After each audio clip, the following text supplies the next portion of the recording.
অন্যায় জুলুম ভারতের মাটিতে, অন্যায় জুলুম ভারতের মাটিতে, অন্যায় জুলুম বাতিলের ভিত্তি, ফসিরের হুঙ্কার দৌলত। হায়নার মতো আজি বড় বড় শক্তি, হায়নার মতো আজি ভারতের শক্তি, কেড়ে নেই মানুষের অধিকার। অন্যায় জুলুম বাতিলের ভিত্তি, ফসিরের হুঙ্কার দৌলত। হায়নার মতো আজি বড় বড় শক্তি, কেড়ে নেই মানুষের অধিকার। দিগান্তে আজ শোনো শোনো, দিগান্তে আজ শোনো শোনো, এই ভারতের এমন গরিবের কান্না। রোগে সোগে অনাহারে দুমুঠ অন্যায়, এতটুকু ভালায় পায় না। পথে পথে পড়ে আছে এমন অসহায়, সমাজের অরাজন কেউ নয়। এরকম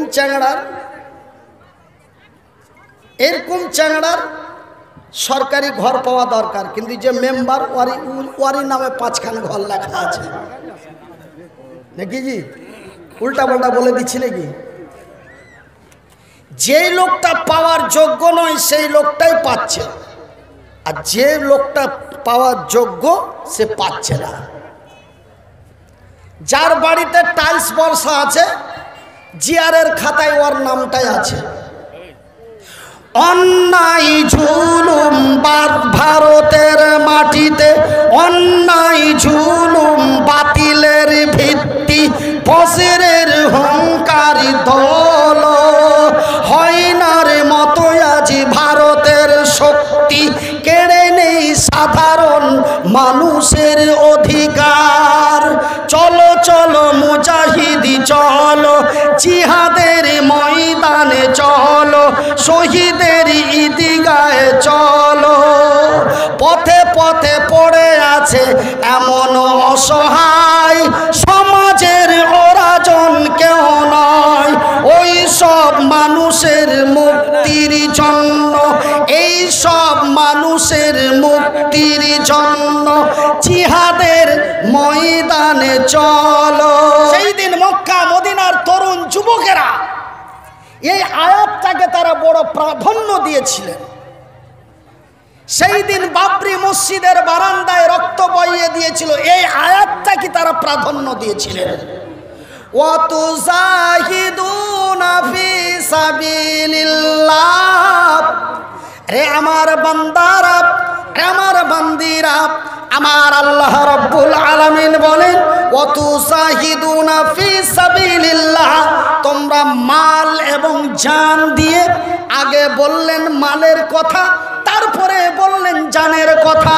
ওয়াতুজাহিদুনা ফি সাবিলিল্লাহি বিআমওয়ালিকুম ওয়া আনফুসাকুম যালিকুম খায়রুল লাকুম ইন কুনতুম তা'লামুন। তোমরা জান এবং মাল দিয়ে অন্যায়ের প্রতিবাদ করে সত্যের প্রতিষ্ঠা করো। আমি আল্লাহ আমার ওয়াদা, আমি আল্লাহ আমার ওয়াদা, আমার জমিনে আমি তোমাদেরই বিজয় করব। নারে তাকবীর। আওয়াজ কেন নাই হে? এগুলা ছিল না। আমি এখানে ভিড়েছি তো আমার চাস্তো ভাই মুন্না ডাক্তারকে চিনেন আপনারা? চিনেন মুন্না ডাক্তার? হাট কলা দে চাস্তো ভাই, ওটা বড় চেষার বাটা। বলছে তুই যে ভাত খাইস না, খালি এগুলাই দিছি না। ওকে আমি ইশারা দিতে হবে, 2-3 বার করে স্টেজে চড়তে হয়, 2-3 বার করে স্টেজে চড়তে হয়। জালসায় যাচ্ছি, কমিটির লোক আছে, মৌলানা কি খাবেন? কি খাবো মানে? যা দিবে তাই খাবো। বলছে না কিছু কিছু বক্তা আছে ওপর মুরগা ঢুড়ে, আমি যাবে ওইগুলার দরকার না, এগুলা আছে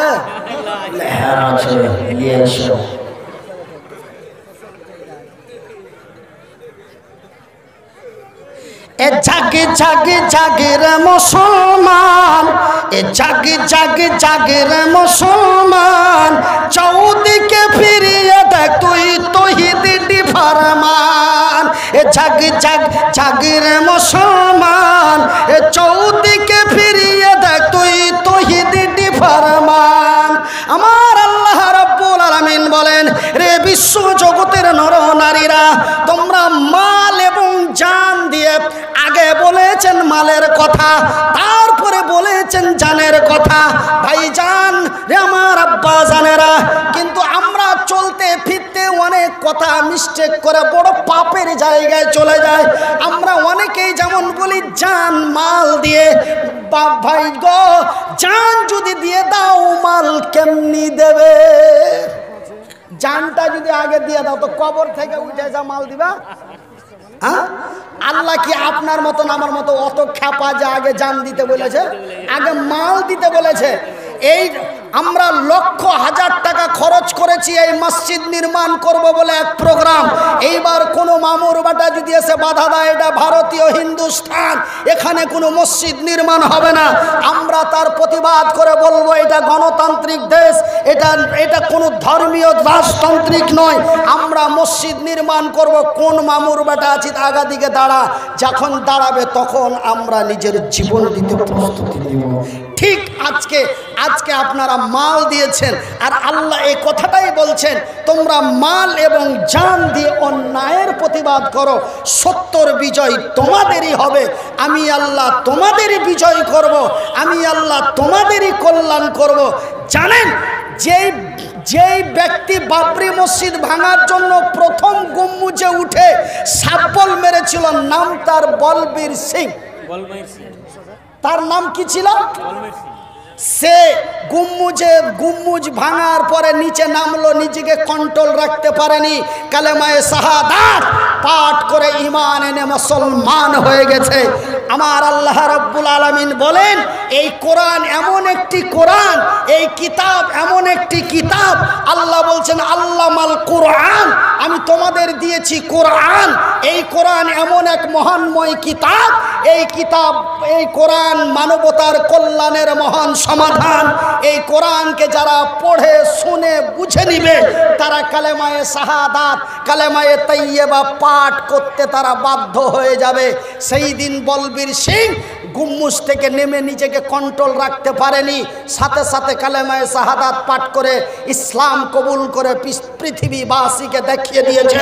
একবার জোরে বলি নারে তাকবীর।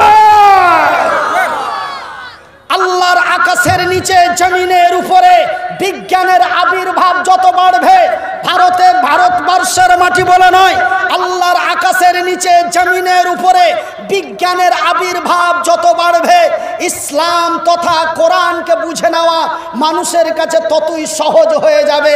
একবার জোরে বলি ইনশাআল্লাহ। আমার ভাইয়ের, আমার বন্ধুরা, আজ থেকে 1400 বছর পূর্বে, আজ থেকে 1500 বছর পূর্বে আমার রাসূল দয়ার হাবিব পৃথিবীবাসীকে বলেছিলেন, তোমরা যেখানেই যাও, যেভাবেই যাও, যেখান থেকে আসো, ঘুম থেকে উঠো আর বিছানা থেকে উঠে তোমরা সাথে সাথে তোমাদের হাত দুটো সুন্দর করে পরিষ্কার করো। আমার নবীর কথাকে মান্যতা দিতে কেউ চায়নি।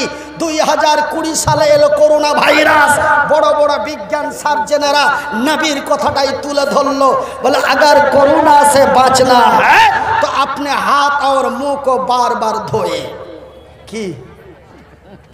কি কথা কি বানানো বললাম? এখনো মোবাইলে ফোন করবেন তো আগে ওই কথাটা বলবে, তারপরে ফোনটা রিং হবে। ওই জন্য আমি মনের উদ্দিনে বলছি, এই কোরআন বিজ্ঞানময় কোরআন পৃথিবীর মাটিতে আল্লাহর জমিনে বিজ্ঞানের আবির্ভাব যত বাড়বে, কোরআন বুঝে নেওয়া মানুষের কাছে তত সহজ হয়ে যাবে। আমার ভাইয়ের, আমার বন্ধুরা, আরে আমার আব্বা জানেরা, তবে আজকে ভারতবর্ষের মাটিতে এমনটাই হলো। তারপরে একটার পর পর একটা আমাদের উপরে চাপিয়ে দেওয়া হয়। কখনো তালাককে ব্যান্ড করে দেওয়া হয়। ভাইজান আমার আব্বা জানেরা, কত আর খেলবে আমাদের নিয়ে, আর কতই খেলবে, আর আমরাই কত খেলবো। ভাইজান আমি মনিরউদ্দিন আপনাদের বলি, খবরদার হতাশ হবেন না, খবরদার টেনশন করবেন না। টেনশন করার কোনো প্রয়োজন নেই, হতাশ হওয়ার কোনো দরকার নেই। ভাই গো, আমি যেন আপনাদেরই ভাই, আপনারা যেন আমারই ভাই। আপনাদের বিনীত হাত জোড় করে বলে যায়, খবরদার হতাশ হবেন না, খবরদার টেনশন করবেন না। ভাইজান আমি মনিরউদ্দিন এই জগতে এসেছি, চলে যাব, থাকবো, আমি থাকবো, আমি চলে যাব।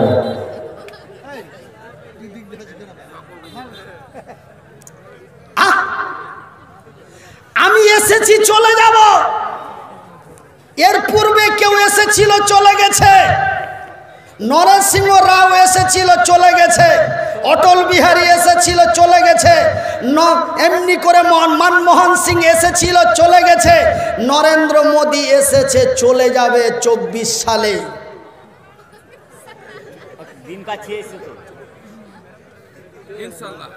তবে আমার ভাইয়ের, আমার বন্ধুরা, খবরদার টেনশন করবেন না।